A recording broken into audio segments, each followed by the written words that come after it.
As Kevin and Professor Murdoch were heading to the library so that he could spend some time looking at the rare books, they bumped into Penny Sutherland. Kevin explained to her that he wouldn't be able to have dinner that evening after all and asked if they could do it another day. Somehow, this made Penny even more interested in Kevin. She was used to getting special treatment for her whole life, and nobody ever canceled appointments with her. After all, there were lots of people who were dying to get to know her, but Kevin treated her differently. Kevin and Professor Murdoch continued to the Special Collections Annex after they left Penny in the quad. There wasn't an elevator in the building, so they had to take the stairs, all the way up to the 11th floor. Luckily, they were both in good shape, so it wasn't a big problem. As they climbed the stairs, the higher they got, the stranger Kevin felt. He was starting to sense something special, not only from the surroundings, but he felt like there was some very powerful people nearby. It was like when you go into the woods and you think you're being watched. There must be some incredibly skilled faculty members around here. How will I ever be able to get my hands on the consolidation technique for the Alliance Director? Kevin wondered. The two of them eventually made it to the 11th floor. Professor Murdoch stopped and said very solemnly to Kevin, "I can't go any higher than this. Please be careful not to damage any of the books you find here. I'll wait for you down on the 10th floor." Then Professor Murdoch turned around and headed back down the stairs to look for a random book to read while she waited for Kevin to finish. Kevin took a deep breath and slowly opened the door to the 11th floor. As soon as he stepped out of the stairwell, he was shocked by what he saw. There was nobody there, and he didn't see a single bookcase. This is supposed to be the floor with all the rare books? Kevin said to himself as he looked at the empty room. He scanned the space from one side to the other and muttered under his breath, "What the hell is going on? There's absolutely nothing here. Did the school get robbed or something?" The 11th floor was definitely very empty. Not even a scrap of paper, let alone a collection of arcane tomes containing the secrets of herbal medicine. Are they playing some kind of sick joke on me? Kevin wondered. Maybe they were fine with taking my money, but knew what the students had been saying about me. I'll bet they never intended to let me see anything, or any of the other students either. He was feeling extremely disappointed and a little frustrated, too, as he walked toward the middle of the empty room. The only piece of furniture was a big white table. There were no books or anything on it, but he decided to walk over and take a look at it anyway. What the hell is this here for? Kevin asked himself as he ran his palm across the surface of the table.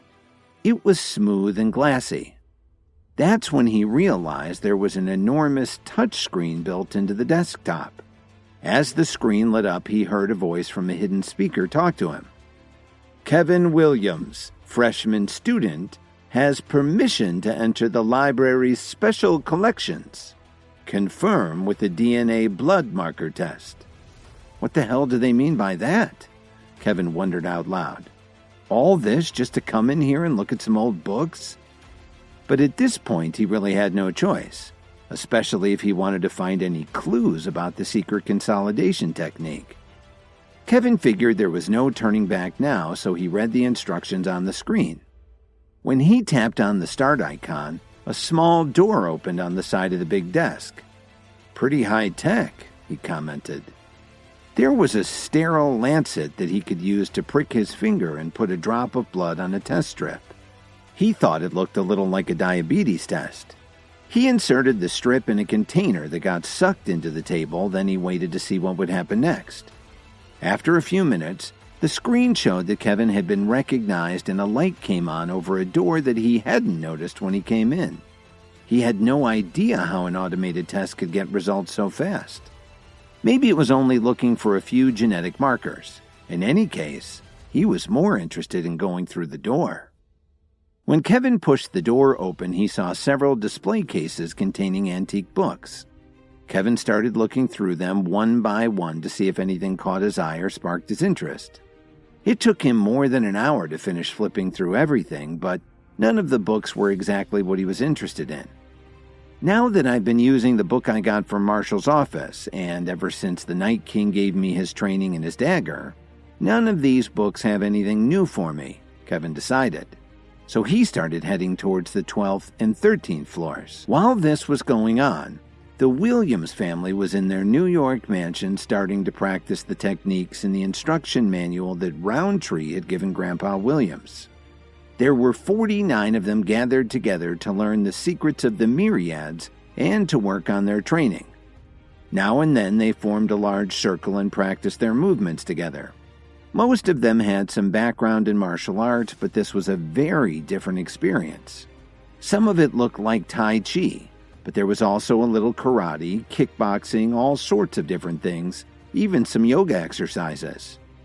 The manual that Roundtree gave you is marvelous. If we keep this up, we'll be safe from anyone who might try to do what Dalton Steele did, Thomas remarked excitedly to his father as he wiped the sweat off his forehead. But it's not enough, Randall commented as he watched his family practice their movements. He wanted something more for them. That's why he decided to join the myriads in the first place. What do you mean, Dad? Thomas asked him. You have to aim even higher. The myriads will deliver the pills to us this evening. You need to wait by the door and be very careful. We can't make any mistakes, Randall explained seriously. Later on, I'll get in touch with Roundtree so he can help us take the construction pills properly. The secret manual is just the starting point. Just as Thomas was about to ask him another question, someone rushed over to Randall and told him that Renee Silver had just arrived. She was the director of a large organization called the Union. The name of the group was a lot longer than that, but everyone knew who you were talking about if you mentioned the Union. Randall wasn't too pleased to hear this. Thomas, please show her to the backyard where everyone's practicing. Try not to make too much noise. Why do you want me to do that? Thomas inquired. She's been training for years, but she absolutely hates groups like the Myriads. If she knew our family had joined them, we'd never hear the end of it, Randall informed him. So don't say a word about it. Thomas nodded in agreement and headed off to do what his father had asked. Randall Williams took a deep breath and headed for the front door. Sorry to just drop in on you like this, Randall, Silver announced as she walked in. No need to apologize, Renee. It's always a pleasure to have you here. Please come in, Randall said with a smile as he gestured for them to come inside. Is your family training together now? Silver asked as she looked at all the weapons stacked in the yard. We had no choice. Our family was in financial difficulties and nearly went bankrupt because of one of my grandchildren. My thankless grandson even brought an outsider to invade our family home and attack us. This is my plan so that it never happens again, Randall explained. He made sure to tell only his side of the story so that she'd have more pity on him. I'm sorry to hear that, Renee exclaimed sadly. What's the name of this ungrateful relative of yours? It's Kevin, Alan's son. We've banished him from the family, but there's nothing more we can do. He's become quite powerful and he has some very shady friends. Randall told her with a sad look in his eyes. Then he gestured for her to have a seat in the living room.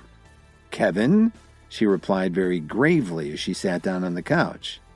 Don't worry, Randall. If I run into him, I'll make sure that he never causes your family any problems ever again.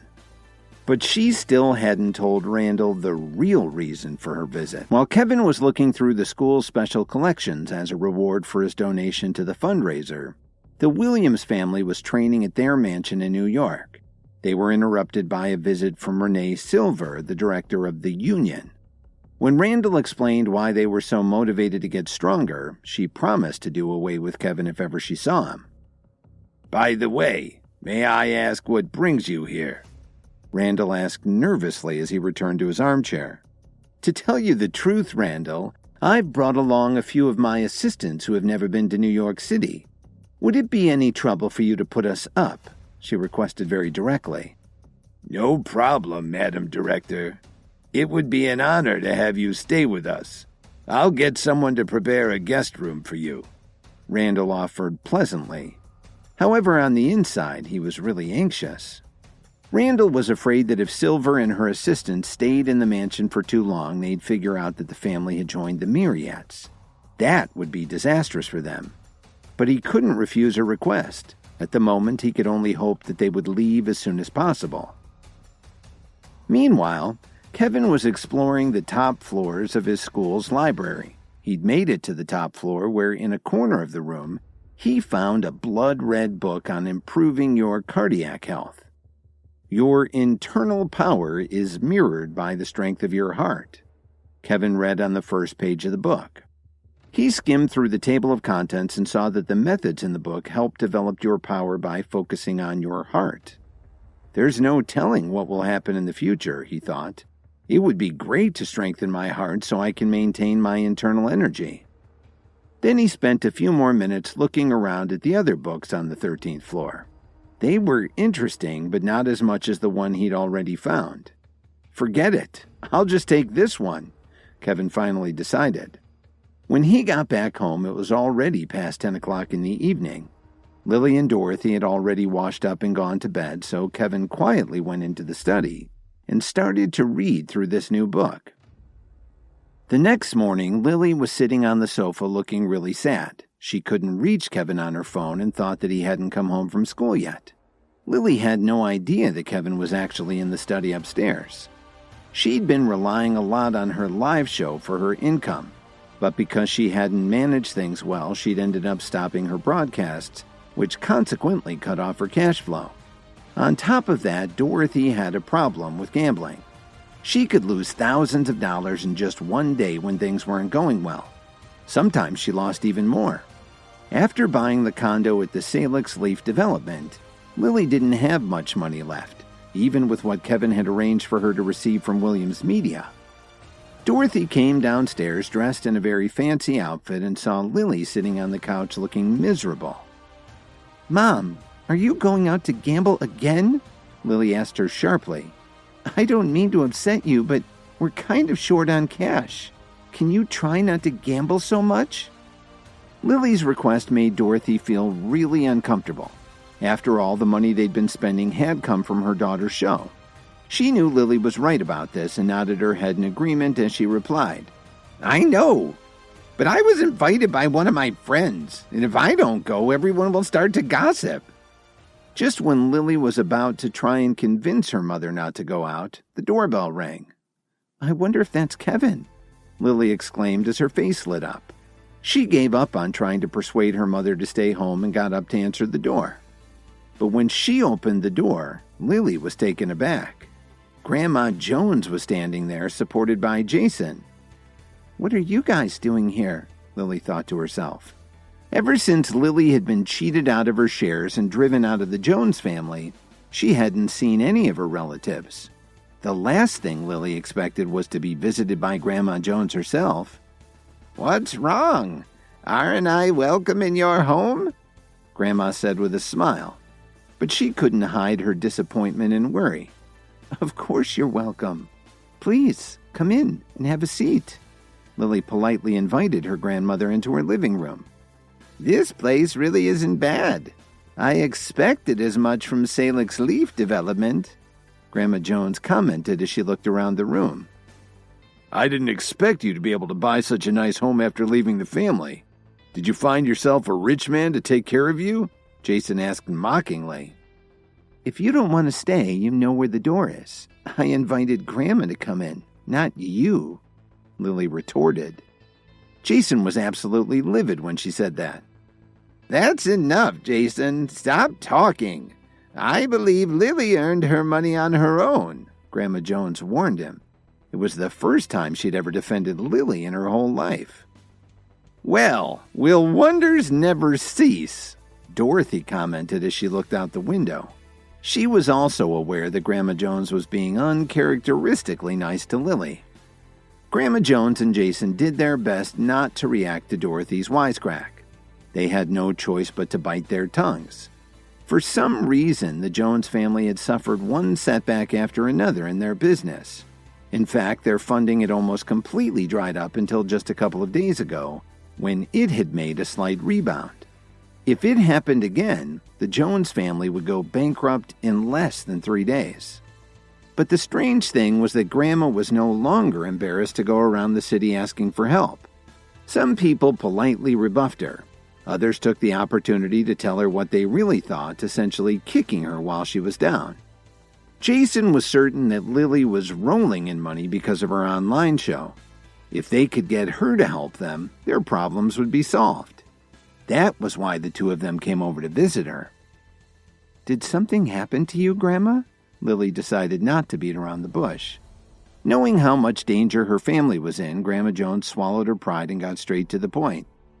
Lily, I know that Jason and I have caused you a lot of pain.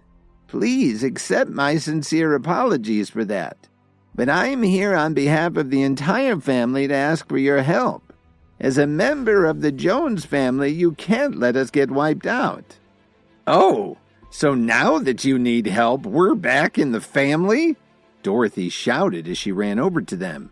"You didn't seem to care about our name when you kicked us out." Grandma Jones and Jason didn't reply. "Mom, please don't say anything else," Lily begged her mother. "Why shouldn't I say something? Didn't it bother you how the family treated the two of us?" Dorothy growled. She was getting angrier and angrier as she spoke. "What's past is past," Lily sighed. Of course, she still felt hurt by what Grandma Jones had done, but she still treated her with respect. "How can I help the family, Grandma?" Lily asked quietly. Jason and Grandma Jones both smiled broadly. "Well, how much money do you have right now? We'll need you to transfer all of it to the family. We'll cover the rest," Grandma Jones instructed her. "That's the only way we'll be able to overcome this crisis." Hi, Kevin here. If you're wondering what happens next, then stay tuned on the Pocket FM Universe channel for more episodes.